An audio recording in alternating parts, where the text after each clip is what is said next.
Hey guys, and welcome back to this channel. In this video I'll be showing you guys how you can choose templates or like styles based off colors and like language as well. So right now I'm in the like video section, just tying my hair here.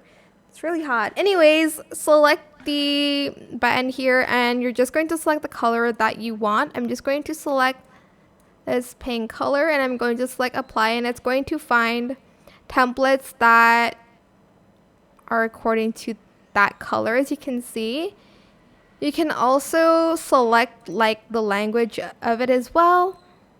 There's a lot of options you can choose from.